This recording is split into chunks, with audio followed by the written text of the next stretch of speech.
आदेश आदेश। मैं दिलीप नाथ पन गोपनीय श्रावणी मंत्र साधना चैनल पर मैं आपका हार्दिक स्वागत करता हूँ।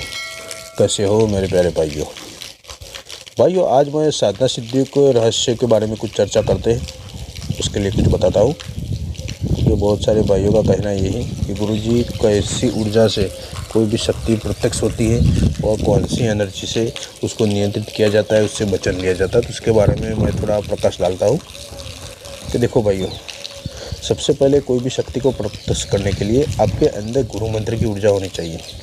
कि गुरु चीज़ वो है, गुरु तत्व की जो ऊर्जा है वो तीनों लोगों को कंट्रोलिंग कर सकती है, वो हर जगह पहुंच सकती है और किसी को भी अपने नियंत्रण में ले सकती है। बिना गुरु मंत्र की सिद्धि के आप कोई भी शक्ति का, सबसे पहली बात का, कोई साधना में आप सफलता प्राप्ति नहीं कर सकते। अगर मिलेगी वो भी पूर्ण कभी किसी को मिल ही नहीं सकती, वो आधी अधूरी मिलती है। पूर्ण सफलता प्राप्ति के लिए गुरु मंत्र की ऊर्जा से गुरु तत्व की प्राप्ति बहुत ज़रूरी है। आपने देखा होगा कि मैंने ज़्यादातर जो भी वीडियो बनाए हैं उसमें सबसे ज़्यादा पहले ध्यान मैंने गुरु मंत्र पर क्यों दिया हुआ है, क्यों दिया उसके ऊपर, कि उसका कारण यही है भाई कि आप अगर गुरु मंत्र को सिद्ध करते हैं तो उसके जो गुरु ऊर्जा है वो आपके अंदर भीतर समाहित हो जाती है। उससे क्या होता है कि आप कोई भी जब साधना करते हैं तो जाप आप करते हैं, लेकिन आपके जाप के साथ गुरु ऊर्जा जो मिल जाती है तो शक्ति को ब्रह्मांड में खींच के लाती है आपके पास, और वो इस तरह से लाती है कि उसको नियंत्रण करके लाती है। फिर आप जैसा उसको बोलोगे उस तरह से उसको वचनबंदी कर सकते हो। कि जिसके पास गुरु ऊर्जा है तो शक्तियाँ कभी नाटक नहीं करती, ना ही उसके साधना में कोई विक्षेप डालती है, ना ही उसकी परीक्षा लेती है। ठीक है, परीक्षा कच्चा है या पक्का है वो देखने के लिए ही ली जाती है।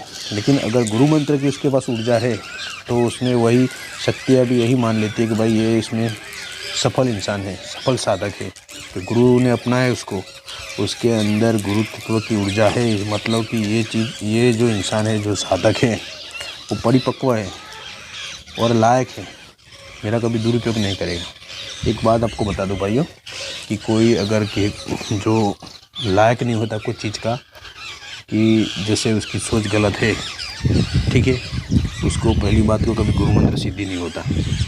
ये चीज़ पहले याद रखना। गुरु मंत्र जिसको अपना लेता है, गुरु तत्व जिसको अपना लेता है, उसके सामने तो पूरा ब्रह्मांड झुक जाता है। उसको लंबे अनुष्ठानों की ज़रूरत नहीं पड़ती।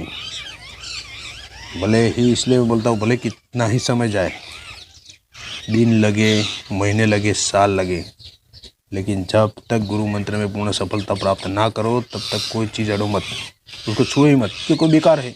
मेहनत सब गधे की मेहनत है। कोई कार्य नहीं है। 41 दिन करो, 90 दिन करो, 120 दिन करो, 180 दिन उसका जाप करोगे कोई भी शक्ति का, तो भी वो शक्ति 10%, 1%, 5%, वो इतनी परसेंटेज में सिद्ध होगी भाइयों, पूर्ण सफलता नहीं मिलेगी। तो मेरा कहने का मतलब इतना है कि इससे ज़्यादा डबल मेहनत पहले गुरु मंत्र में करो, उसको पूर्ण रूप से जागरूक करो। वो जागरूक हो जाएगा तो वो तो शक्ति 3 दिन में सिद्ध होगी। हाँ, 3 दिन में सिद्ध हो जाएगी। क्योंकि सबसे पहली बात क्या होता है कि गुरु मंत्र से आपकी कुंडलिनी पे सारे चक्र एक्टिव हो जाते हैं, आपके शरीर के पंच महाभूत जागरूक हो जाते हैं, फिर आपका शरीर पूरा ऊर्जा केंद्र बन जाता है भाइयों। फिर कौन सी शक्ति ऐसी है जो आप बुलाओगे नहीं आएगी, ये ज़रा सोचिए। ये सफलता क्यों नहीं मिलती? क्योंकि जिनके पास गुरु तत्व, गुरु मंत्र की जो सिद्धि है, जागरूकता है, वो पर्याप्त नहीं होती। वही मान लेना चाहिए कि आप 21 दिन बैठ रहे हो, कोई अनुभव नहीं हो रहा है, या कोई शक्ति छाया मात्रा से भी सपने में भी दर्शन नहीं दे रही है, तो समझ लीजिए कि आपके पास गुरु मंत्र की ऊर्जा ही नहीं है। इसलिए उसको, अनुष्ठान को ख़त्म करिए और आराम से गुरु मंत्र के जाप करिए, उठते बैठते सोते खाते पीते। और एक समय निश्चित कर लीजिए, ब्रह्म काल में, संध्या काल में, या तो मध्य रात्रि में, के टाइम में इतना जाप करना, मतलब करना है। और गुरु मंत्र का बिना गिने जाप करिए। जब तक आपके अंदर पूरा शरीर हिल ना जाए तब तक उसके जाप करते रहिए, क्योंकि ये चीज़ जब जागृत होगी तो छुपा है, किसी कभी छुपती नहीं है। जो बॉम्ब फूटता है तो उसका आवाज़ तो आती है। गुरु मंत्र ऐसा है, अगर सिद्ध हो जाएगा तो आपको पूरा हिला के रख देगा, आपके शरीर के रोम रोम जागृत कर देगा। ये चीज़ मैं बार बार इसलिए बता रहा हूँ भाइयों, फालतू मेहनत क्यों कर रहे हो? कि जो मैं मंत्र दिए वो कोई कम नहीं, वो आपको कहीं देखने को नहीं मिलेगा, क्योंकि ये सब गुप्त मंत्र है। ये जो सनातन धर्म का जो नष्टता के अभी कगार पे पड़ा है, इसलिए गुरु नाथ जी के आदेश से मैं ये अमुक जो मंत्र है, विद्या है, वो मैं निःशुल्क विधि विधान के साथ इसलिए दे रहा हूँ भाइयों, पर साथ में ये भी प्रचार कर रहा हूँ कि आप गुरुमुखी बनो। तो बिना गुरु के तो आप नुकरे कहलाओगे, कोई वैल्यू नहीं रहेगी, कोई शक्ति आपकी कीमत नहीं करेगी। चाहे भगवान शिव आके आपको मंत्र दे देंगे तो भी कोई मतलब नहीं रहेगा, वो पास में बैठ के मंत्र जप कराएंगे तो भी कोई मतलब नहीं रहेगा, क्योंकि वो खुद गुरु के ध्यान करते हैं। सबके गुरु है, शक्ति के भी गुरु है, देवों के भी गुरु है, दानव के भी गुरु है, नागों को भी गुरु है। ये गुरुमुखी बनो, को योग्य गुरु के शरण में चले जाइए। अगर कोई योग्य गुरु नहीं मिलता तो भगवान भोलेनाथ जी है, या तो फिर गुरु नवनाथ है, 84 सिद्ध हो गए, उनमें से किसी को भी गुरु रूप में धारण करिए और उनका जो भी मूल मंत्र है उसको गुरु मंत्र के रूप में उसको पहले सिद्ध करिए। जब तक वो सिद्ध ना हो, उनके प्रत्यक्ष अप्रत्यक्ष दर्शन ना हो, सपना रूप से आपसे उनसे बातचीत ना हो, तब तक वो मंत्र बंद ही मत करिए। वो दिन मत गिनिए, समय मत देखिए। यही एकमात्र उपाय है भाइयों, क्योंकि एक कलयुग पूरी नकारात्मक शक्ति से भरा हुआ है। कौन सी शक्ति क्या माया रचती है वो आप नहीं पहचान पाओगे। ठीक है, शक्ति का तो जब उसका जाप करेगा वो आएगी, तब आएगी, अपनी आसपास वाले पहले आ जाएगी। घर के पितृ उठे हुए, कुल उठे हुए, वो कोई आपको हिलने नहीं देगा। लेकिन अगर गुरु मंत्र का जाप आप करोगे तो गुरु मंत्र से सब एक लाइन में खड़े हो जाएंगे, या तो पितृ हो चाहे घर के कुल देवता हो। ये चीज़ मैं आपको बता दूं, उसके लिए अलग विधि विधान करने की जरूरत नहीं है। तो गुरु मंत्र की ऊर्जा से उनको संतुष्टि आपको मिल जाती है। तो पितृ है, अगर वो गलत योनि में भटक रहे, गलत अगर दुख से अगर पीड़ित है, या तो आपके कोई परदादाओं ने, अपने दादाओं ने कोई गलती किया और रुष्ट बैठे हुए, तो उनकी रुष्टता शांत कैसे होगी?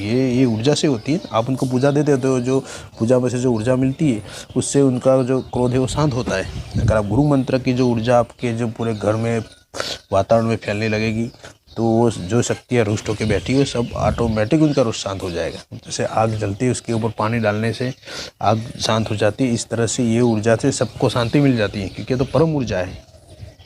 ये ऊर्जा की तलाश में तो महाशक्तियाँ बैठी है, 10 महाविद्या इसके सानिध्य में बैठी है, तो दूसरी शक्ति की तो बात ही क्या करनी भाइयों। इसलिए मैं बोल रहा हूँ, मेरा कहने का मतलब आप समझ गए होंगे।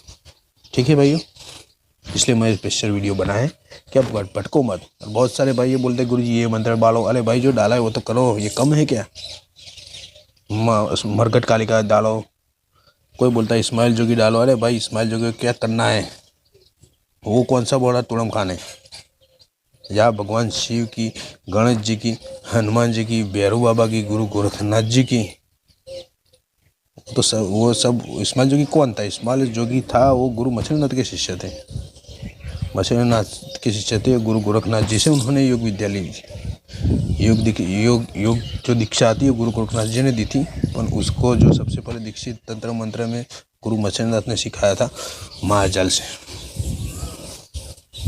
फिर जो योग दीक्षा का तब अधिकारी केवल गुरु गोरखनाथ जी थे, उनके शिष्य थे मछलीनाथ जी के।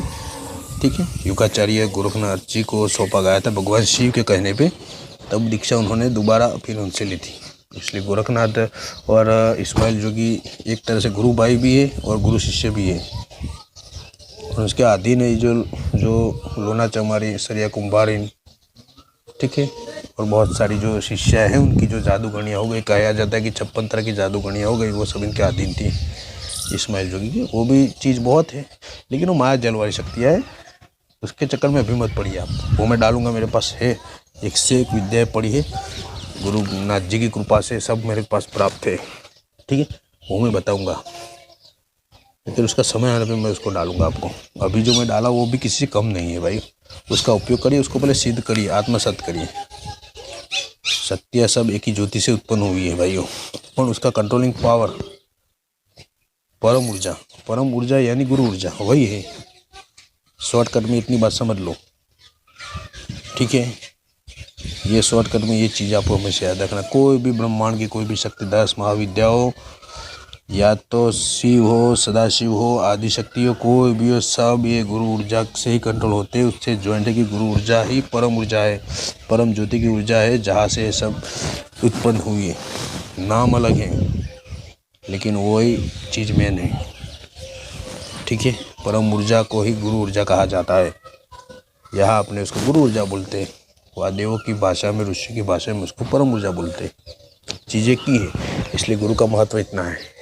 कोई भी शिष्य को जब दीक्षित किया जाता है कोई भी पंथ में, तो सबसे पहले गुरु मंत्र क्यों दिया जाता है, उसका कारण यही है।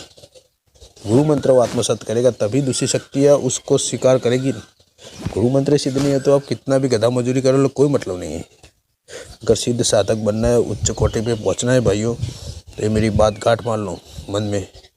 गुरु मंत्र करो, अगर पहले किया हुआ हो तो दोबारा करिए। जो मैं बोल रहा हूँ ऐसे जब तक अनुभव ना हो, शरीर हिलना, तब तक गुरु मंत्र बंद मत करिए। ऐसा नहीं कि रोज़ सुबह एक माला, रात को एक माला रेगुलर बोले चलता ही रहता है, वो ऐसे कुछ नहीं होता। वो तो आप ऐसे पूरी ज़िंदगी ख़त्म हो जाएगी। ठीक है, साधनाओं की सिद्धियों की इतनी लालच मत रखो, पहले इसको प्राप्त करो तो ये तो 2 दिन में सिद्ध हो जाएगी, ज़्यादा टाइम नहीं लगेगा। ठीक है, अगर आपके परिवार का, आपके बाल बच्चों का, आपकी पीढ़ियों का कल्याण करना हो तो उसका कल्याण गुरु मंत्र ही कर सकता है भाइयों। और उसके अधीन ही ये सब शक्तियाँ चलती है। आपको लगा कि भाई मुझे गुरु दीक्षा मिली है तो गुरु जी ने, मैं तो डेली चलता रहता है क्या मेरा मंत्र, तो ये तो डेली चलने वाले है भाई। डेली चलने वाली बात नहीं, उसको पहले चलाना पड़ता है। कंप्यूटर सीखनी पड़ती है। कोई भी 4 व्हीलर अपने लाते, कोई गड्डी लाते तो पहले उसको सीखनी पड़ती है। ऐसा थोड़ी कि रोज़ सुबह जाके सेल मार के फिर उतर जाने का, उससे गाड़ी आ जाती है कि अपने गड्डी आ जाती है चलानी।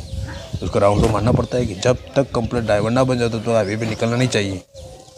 साधना सिद्धियों का मार्ग हाईवे है, और जो आप ड्राइवर बनोगे वो गुरु मंत्र है, उसको धारण करके ही आप कर सकते हो। ठीक है भाइयों, तो बेसिक साधनाओं मैं बता देता हूँ। गुरु मंत्र सबसे पहले, आसन मंत्र, सुरक्षा मंत्र, शरीर किलर मंत्र। ठीक है, गणेश जी की सिद्धि चाहिए, भगवान शिव की सिद्धि चाहिए। सिद्धि मतलब उनके जाप चाहिए, कोई भी मंत्र के करने पड़ते हैं। उसके बाद कोई भी देव देवता को पकड़ सकते हैं, या तो घर के कुल देवता का भी कर सकते हैं साथ में, लेकिन गुरु मंत्र के बाद, पहले नहीं। पहले तो मैं बोल रहा हूँ कि इष्ट देव का भी कोई मतलब नहीं है, क्योंकि अगर आपसे उठे हुए तो आप कितना भी जाप करोगे ना, आपकी हालत बिगाड़ देंगे वो लोग, बराबर की बैंड बजा देंगे। उसको मज़ा आ जाएगा, क्योंकि आप उसको बुलाओगे और उठा हुआ ये कूद के मारेगा आपको, दौड़ा के। उससे पहले गुरु मंत्र करिए, ये सब शांत हो जाए फिर सबको करिए। कोई दुश्मन है उसको घर में अपने अकेले बुला लिया तो कैसे मारेगा वो दौड़ा के आपको, उसको तो कोई रुकने वाला ही नहीं है। यही हालत होता है भाइयों। ये मैं इसलिए मैं खुला बता रहा हूँ कि आपके दिमाग में समझ आ जाए। ठीक है भाई, मैं दूसरे भी ये अब मैं ऐसे ही वीडियो बनाऊंगा जो विधि विधान और ज्ञान के लिए, कि साधनाएं तो बहुत डाल दी। ठीक है, आदेश आपका कल्याण हो।